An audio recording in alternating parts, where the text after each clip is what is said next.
अस्सलामुअलैकुम नाज़रीन व हज़रात, आप देख रहे हैं सुलेमान रजा ऑफिशियल। मैं आज आपके सामने ऐसी वीडियो लेकर हाजिर हुआ हूं जिसे हर मुसलमान को देखना निहायत ही ज़रूरी है। जो पाकिस्तान के आतंकवादियों ने कश्मीर पर हमला करा था, उसका इंडिया ने कितना मुंह तोड़ जवाब दिया है। पहले आप लोग ये वीडियो देखिए। अब खैर नहीं है पाकिस्तानियों की, और ऐसे मौलाना कैसे मौलाना। अभी आपको एक वीडियो दिखा रहे हैं, घबराए नहीं मेरे अजीज। हिंदुस्तान का कोई मौलाना अगर कह दे कि हम पाकिस्तानियों का साथ देंगे तो भाई ऐसा तो हो ही नहीं सकता, कोई कह ही नहीं सकता। लेकिन पाकिस्तान के अंदर एक मौलाना ने कह दिया है कि अगर जंग हुई तो हम हिंदुस्तान का साथ देंगे। अगर जंग हुई तो कितने ऐसे लोग हैं जो पाकिस्तान का साथ देंगे, तो किसी ने हाथ ही नहीं उठाए। पाकिस्तान की एक मस्जिद से ऐलान हुआ जंग हुई तो कितने लोग पाकिस्तान का साथ देंगे, लोगों ने हाथ नहीं उठाए। बोले हाथ उठाकर बताओ, किसी ने हाथ ही नहीं उठाया पाकिस्तान के साथ जंग में रहने के लिए, नहीं उठाया भैया किसी ने भी। अगर आपको यकीन नहीं आ रहा हो तो हम आपको अपडेट दिखा रहे हैं, वीडियो दिखाने के लिए जा रहे हैं। मुकम्मल 3 मिनट हमारे साथ बने रहना। ये आपका अपना दूसरा चैनल है SY अपडेट, यूट्यूब पर देख रहे हो चाहे फेसबुक पर देख रहे हो, तो आप जो है इस वीडियो को मुकम्मल हमारे साथ देखते रहे, बने रहना और अपना मशवरा कमेंट में जरूर पेश कर देना। तो भैया पाकिस्तान के इस मौलाना ने तो कमाल ही कर दिया। जंग हुई तो हिंदुस्तान का साथ देंगे, पाकिस्तान का साथ नहीं देंगे। हाँ, और अभी हाल फिलहाल में ही एक खबर और इमोशनल खबर है, उसके बारे में बाद में बताऊंगा मेरे अजीज।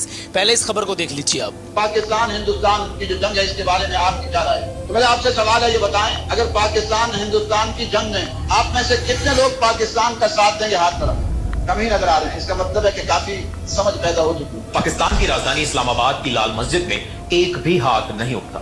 जब मौलाना पूछते हैं कि हिंदुस्तान पाकिस्तान में जंग हुई तो आप पाकिस्तान का साथ देंगे, इस पाकिस्तान के आतंकी और आर्मी चीफ इस्लाम के नाम पर लोगों को बरगलाते हैं, उसी पाकिस्तान में लाल मस्जिद के मौलाना अब्दुल अजीज गाजी साफ कर देते हैं कि जंग हुई तो वो इस्लाम की जंग नहीं है। वो ये भी याद दिलाते हैं कि पाकिस्तान की सेना को अपने लोगों पर ही बम बरसाती रही। मसला ये है कि पाकिस्तान और हिंदुस्तान की जंग इस्लाम की जंग ही नहीं है। पाकिस्तान की जंग कौमियत की जंग है। हिंदुस्तान में इतना जुल्म नहीं है जितना पाकिस्तान में जुल्म है। कि लाल मस्जिद जैसा अलमनाक सामना हिंदुस्तान में हुआ, जमाना वजीरिस्तान में और पूरे खैबर पख्तूनख्वा में जो मजालिम हो रहे हैं वो वहां हुए कि उनके अपने जेट तैयारों ने अपने ही मुल्क के रहने वालों पर ऐसी बमबारियां की। क्या हिंदुस्तान के अंदर इससे लोग लापता पाए जाते हैं? हिंदुस्तान के अंदर कोई तहरीकें लापता अफराद के लिए हैं? लोग लापता अफराद के लिए तहरीकें जलाकर धरने दे देकर थक कर मजबूर होकर घरों में बैठ के अल्लाह से मांगे। कितनी मसूरात यहाँ बैठी रही। बिलोच लापता, पख्तून लापता, अब तो तहरीक इंसाफ के लोग लापता, सहाफी लापता, उलमाए किराम लापता। ये वही लाल मस्जिद है जहां मुशर्रफ के जमाने में 2007 में मिलिट्री ऑपरेशन चलाया गया। मुशर्रफ को लगा कि लाल मस्जिद कट्टरपंथियों का ठिकाना बन गई थी और मिलिट्री ऑपरेशन का आदेश भी मुशर्रफ ने ही दिया था। लाल मस्जिद का ये वायरल वीडियो और किसी ने नहीं बल्कि अमेरिका में पाकिस्तान के राजदूत रह चुके हुसैन हक्कानी ने ट्वीट किया। ये वीडियो 2 मई का बताया जा रहा है। इसी दिन पाकिस्तान के सूबे खैबर पख्तूनख्वा से एक और वीडियो सामने आया जिसमें मौलाना हाथ में कुरान लेकर कह रहे हैं कि जंग हुई तो हम पाकिस्तान की बजाय हिंदुस्तान की सेना का साथ देंगे। देखा ये रही हिंदुस्तान पर पाकिस्तान हमलों का।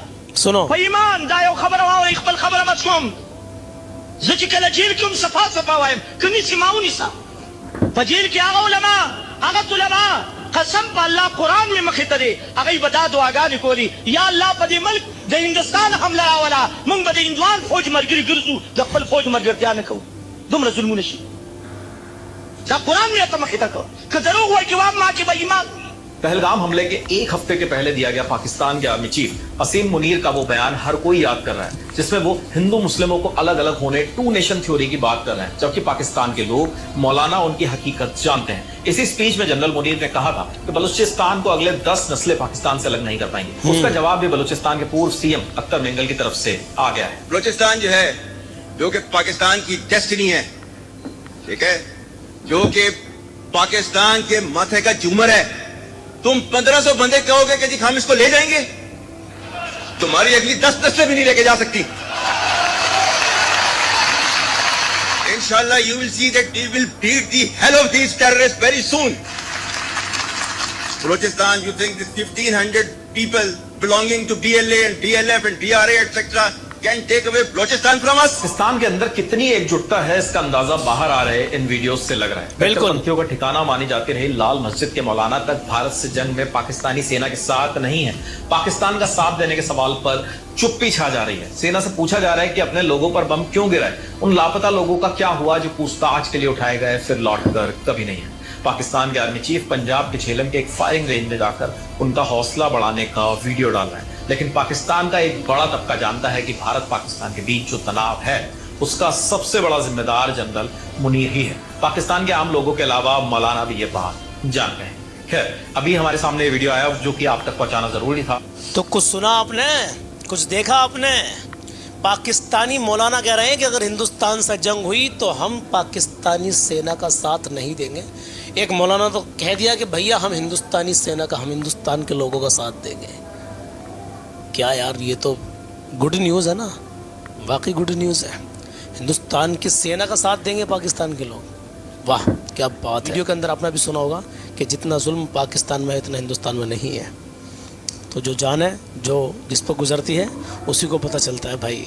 अभी मैं आपसे कह रहा था कि एक इमोशनल ख़बर भी है, तो वो इमोशनल ख़बर ये है मेरे अजीज़, 2 मिनट की बात और सुन लेना भाई, फिर चाहे चले जाना आप। वीडियो का आखिरी हो रहा है। खैर, आपने सुना बहरहाल कि पहलगाम में एक आतंकी हमला हुआ, उसमें हमारे देश के 26 नागरिक मारे गए, जिसमें हिंदू भी थे और मुसलमान भी थे।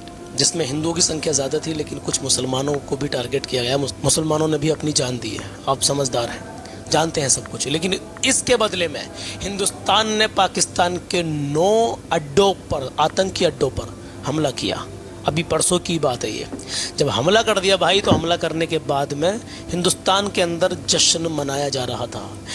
लेकिन इन पाकिस्तानियों के दहशतगर्दों ने, आतंकवादियों ने अपनी नापाक हरकत फिर दिखा दी। तो पाकिस्तान और हिंदुस्तान के बॉर्डर से सटा हुआ एक इलाका है पुंछ, वहाँ पाकिस्तान के दहशतगर्दों ने हमला किया है, आतंकियों ने हमला किया है, अपनी नापाक हरकत दिखाई है मेरे अजीज। उसमें 15 लोगों की जान चली गई है, 40 से 45 लोग घायल हैं, और जिसमें छोटे बच्चे भी शामिल हैं जान जाने वालों में।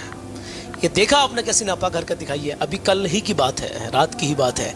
लेकिन अब हिंदुस्तान इसकी दूसरी कार्यवाही करने के लिए तैयार है। जवाबी कार्यवाही में आप देखेंगे कि इन पाकिस्तान के दहशतगर्दों के जो 9 अड्डे अभी हाल फिलहाल में उड़ाए थे हिंदुस्तानियों ने, जैसे कि हमें बताया गया है, जैसे कि मीडिया रिपोर्ट के मुताबिक आप लोग देख रहे हैं, अब जब दोबारा पाकिस्तान ने फिर अटैक कर दिया जिसमें 15 हिंदुस्तानियों की जान चली गई है। ये एक ऐसा ऑपरेशन था जो हिंदुस्तानी सेना ने अंजाम दिया, जिसमें एक हमारी सिस्टर हैं जो कर्नल हैं और उनका नाम है सोफिया कुरैशी, मुस्लिम है। उन्होंने इस ऑपरेशन सिंदूर को इसमें शामिल रही हैं वो, और अंजाम दिया है सही तरीके से। लेकिन भाई मैं एक मैसेज उन लोगों को भी देना चाहता हूँ, हिंदुस्तान के अंदर कोई भी नफ़रत बोने का काम ना करे। मुसलमानों को प्यार और मोहब्बत की निगाह से आप लोगों को देखना है, ना कि नफ़रत की निगाह से देखना है। हिंदुस्तान का जो मुसलमान है, अब ये सोफिया कुरैशी कर्नल हैं, इन्होंने दिलो जान से पाकिस्तान के ख़िलाफ़ ये लड़ रही हैं और लड़ेंगी। और जितने भी हिंदुस्तानी मुसलमान हैं ये सब अपने देश के वफादार हैं। अगर कोई गद्दार है तो उस अकेले को सज़ा मिलनी चाहिए, ना कि सबको मिलनी चाहिए। तो मेरा मकसद आपको समझाने का ये था मेरे अजीज़ कि आप हिंदुस्तान के वफादार रहें, और जो दहशतगर्द हिंदुस्तान के अंदर दहशतगर्दी फैला रहे हैं वो बाहरी मुल्कों के हों या अपने मुल्क के हों, कोई भी बख्शा नहीं जाएगा। लेकिन गुजारिश है, सरकार से अपील है, कोई बेगुनाह कोई निर्दोष इसमें फंस ना जाए। बस जो गुनहगार है उसी को सज़ा मिलनी चाहिए। हिंदुस्तान के माहौल को अच्छा करने की कोशिश करें, आपस में एक दूसरे से प्यार और मोहब्बत करें। अजीज़ों, बात अच्छी लगी हो तो आगे एक दो जगह शेयर कर देना। और ये जो वीडियो हमने आपको दिखाया है कि पाकिस्तान की कमर टूट रही है, कि वहाँ की आवाम भी हिंदुस्तान के साथ खड़ी हुई नज़र आ रही है, तो अपना मशवरा कमेंट में ज़रूर बता देना। और अमन और सुकून के लिए दुआ करें, या अल्लाह पूरे वतन अजीज़ हमारे हिंदुस्तान में अमन और सुकून अता फरमा, या अल्लाह पूरी दुनिया में अमन और अमान कायम अता फरमा, आमीन या रब्बल आलमीन। मज़लूम मुसलमानों की गैब से मदद फरमा, खासकर मौला फ़लस्तीन के मज़लूम मुसलमानों की गैब से मदद फरमा, आमीन या रब्बल।